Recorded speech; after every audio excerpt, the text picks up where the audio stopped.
For today, I'm going to explain and to summarize at least 5 laws in 48 laws of power uh, written in the books of Robert Greene.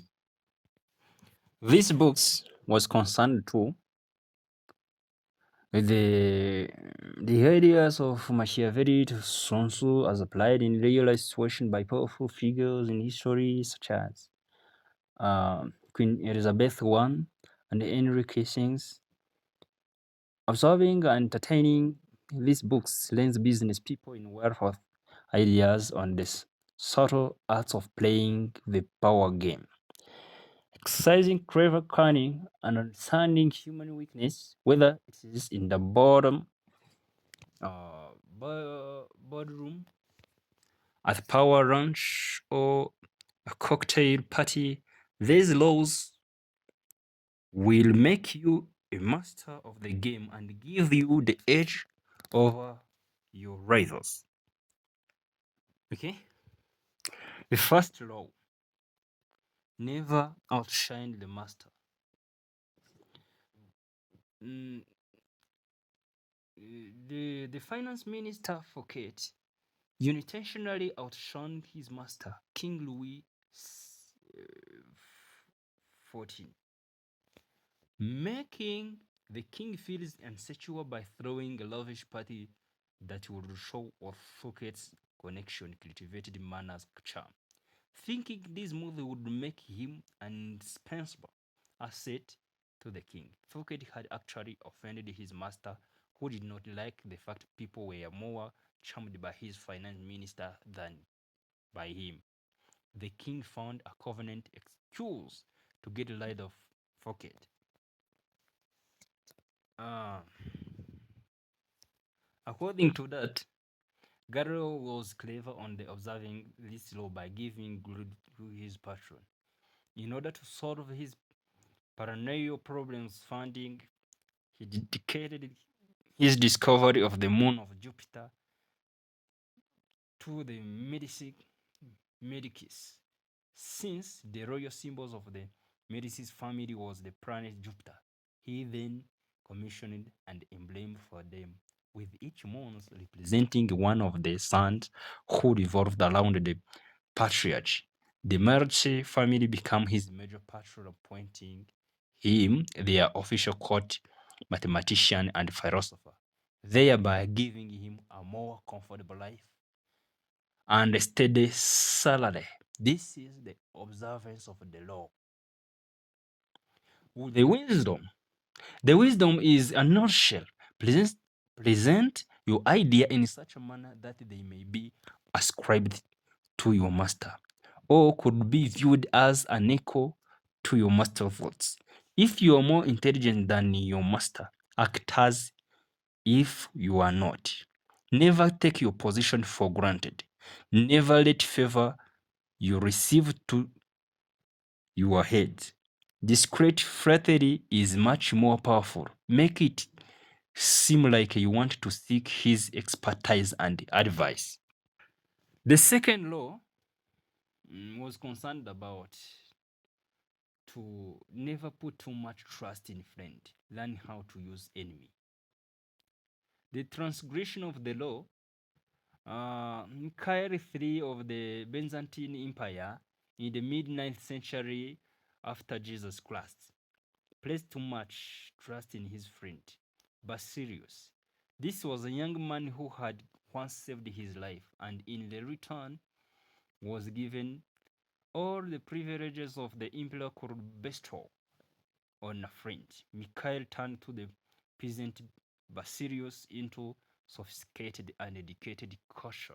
Basilius later on became greedy for more wealth and power and had his former benefactor and best friend Mikhail III murdered. But in terms of observance of the law, the Emperor's Song of China in 1959, after Jesus Christ, was able to turn all his enemy into royal friends. He persuaded his generals to retire to a life of nobility and give up their dreams of grabbing his thrones one day.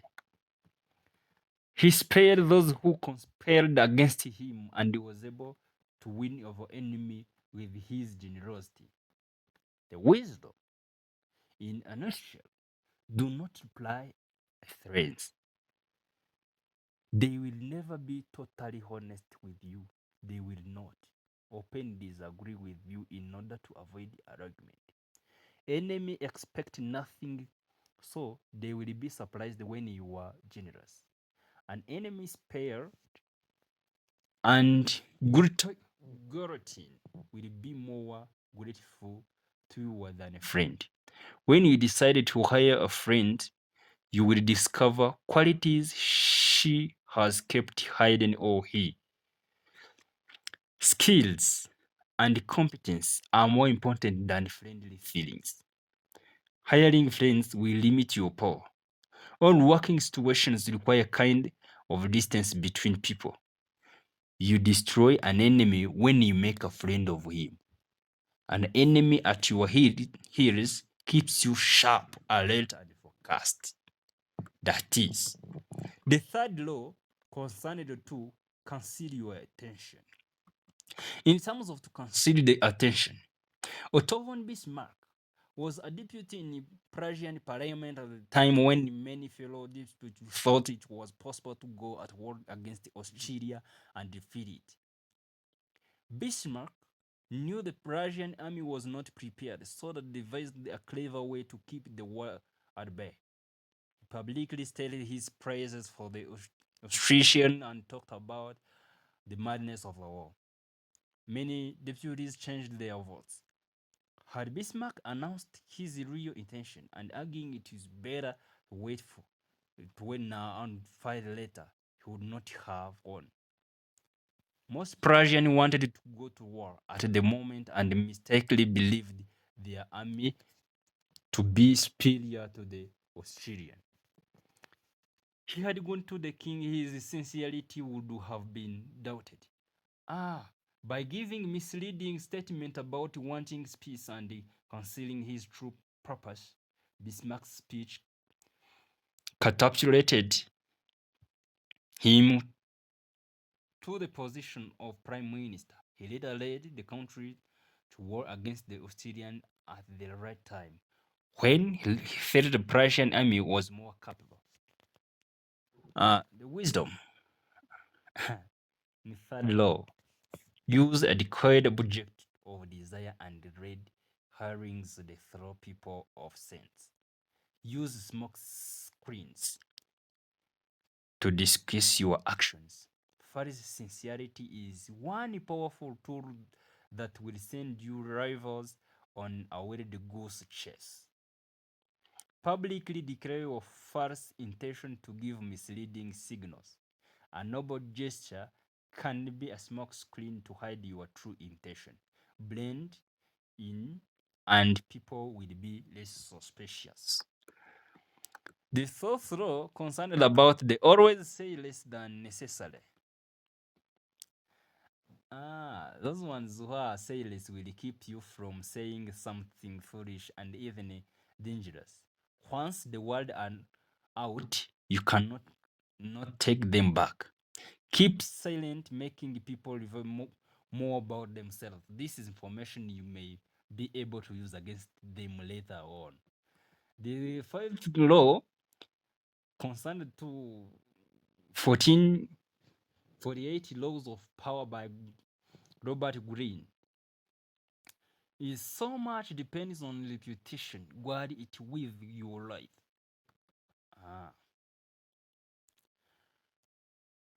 Sow doubt and spread rumors about your rival. Even if they vehemently deny it, people will still be wondering why they are so defensive.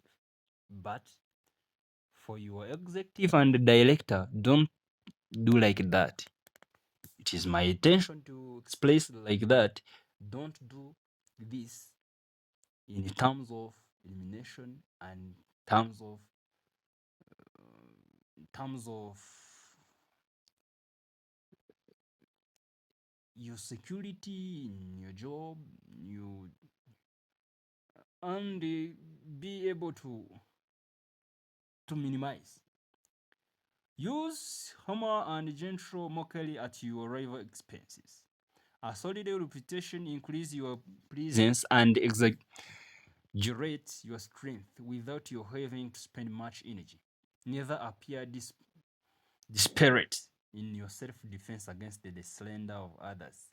Be careful not to go too far in attacking another reputation. It draws more attention to your vengefulness than the person you are slandering. Use subtle tactics like stires and ridicules. 6 laws. Court attention at all costs. Court attention to all costs. Surround your name with this sensational and the scandalous. Create an air of mystery. It's better to be attacked and slandered than ignored. Make yourself appear larger than life. Any sort of notoriety will bring you power. The seventh law was the seventh law was concerned about how to get others to do the work for you, but always take the credit. Save the time and energy by hiring others to do the work. Your helpers will be forgotten and you will be remembered. Borrow from history. Use the past and profit by others' experience. You can only exploit other talents if your position is unshakable. The eighth law, make other people come to you. Use bait if necessary. This is the best one, the best use in terms of protecting you. For a negotiation and meetings, it is wise to rule others into your territory or a territory of your choice. Once someone suspects you are manipulating him, it will be harder to control him. Make him come to you gives the illusion he is in control. Most often, the effective action is to stay back, keep calm, and let others be frustrated by the traps you set for them. The ninth rules. In the nine rules settled, win through your action, never through arguments. Demonstrate, do not explicate. Arguing with only offended your superior.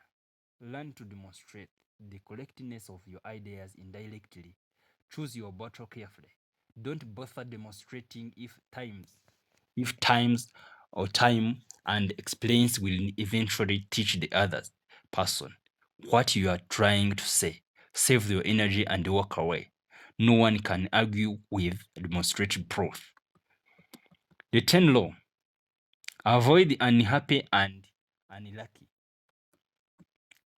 In the game of power, the people you associate with are critical. An factor can be recognized by the misfortunate they draw on themselves.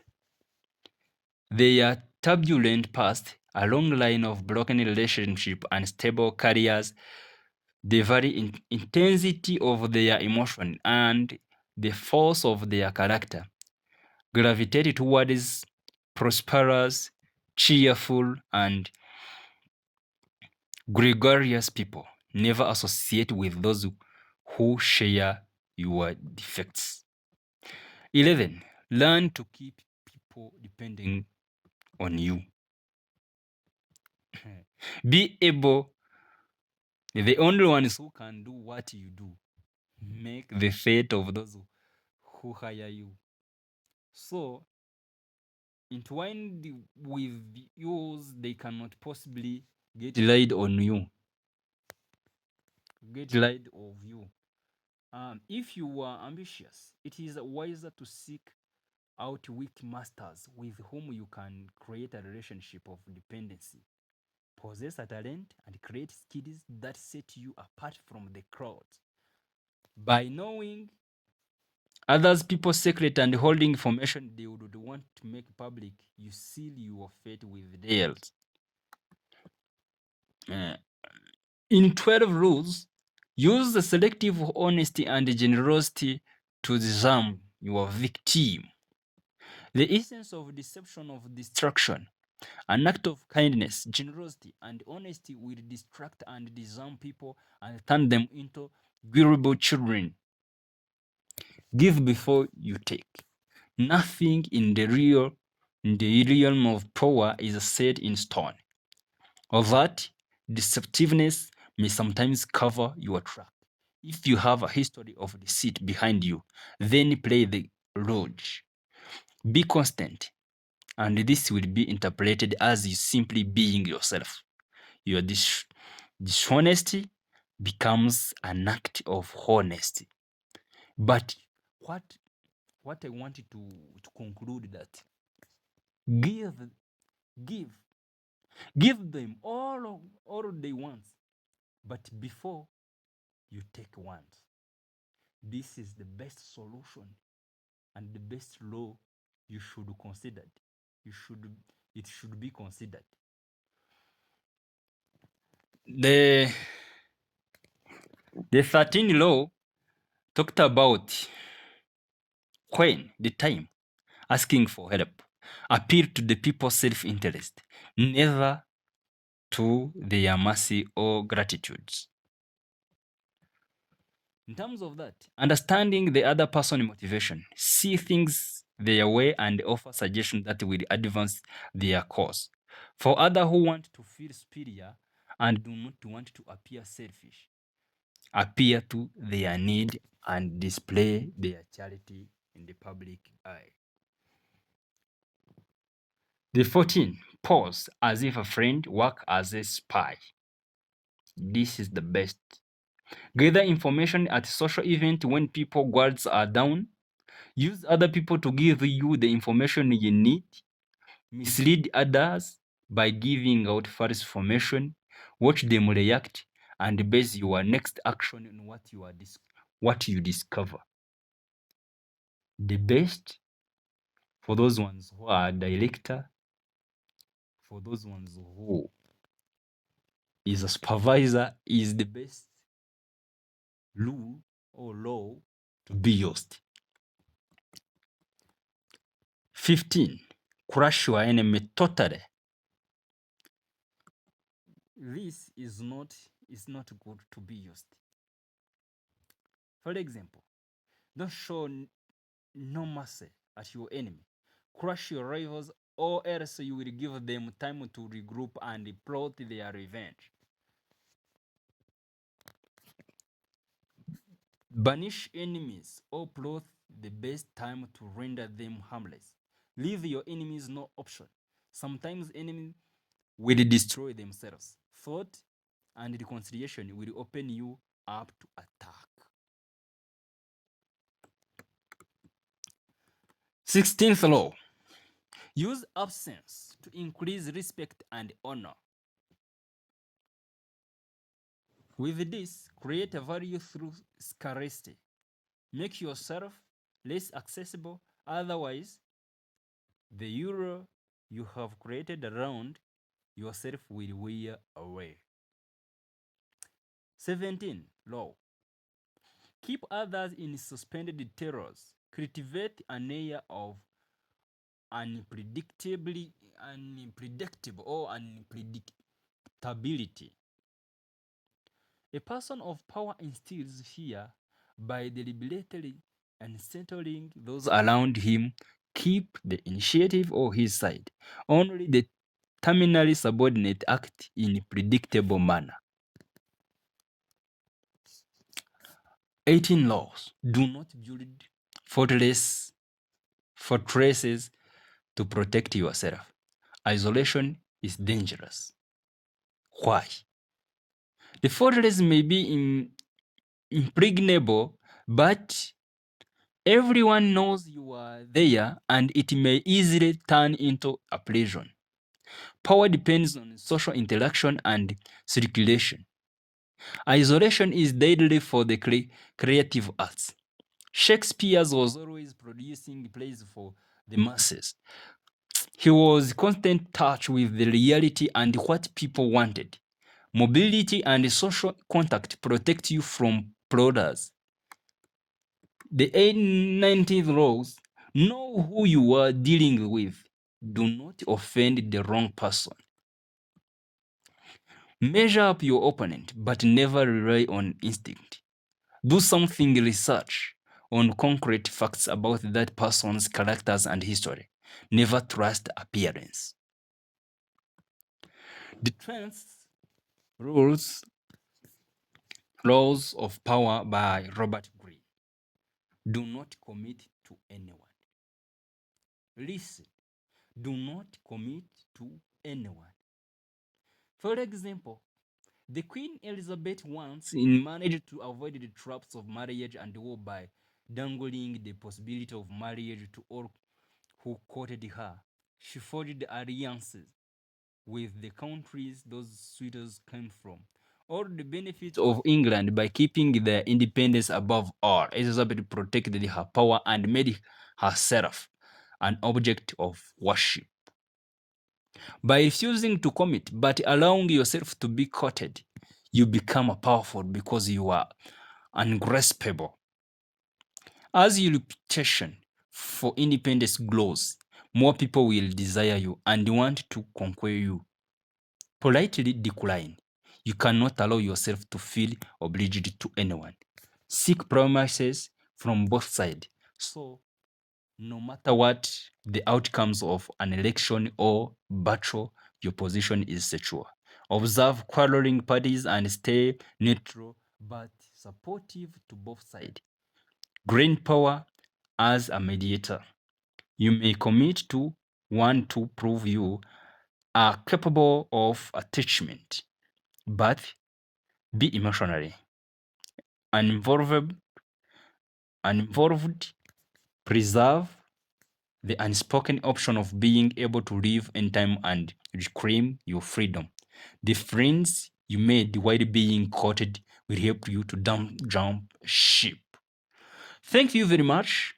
We are stopping at here, but we will continue to the next time for 21 laws of power in the books written by Robert Greene.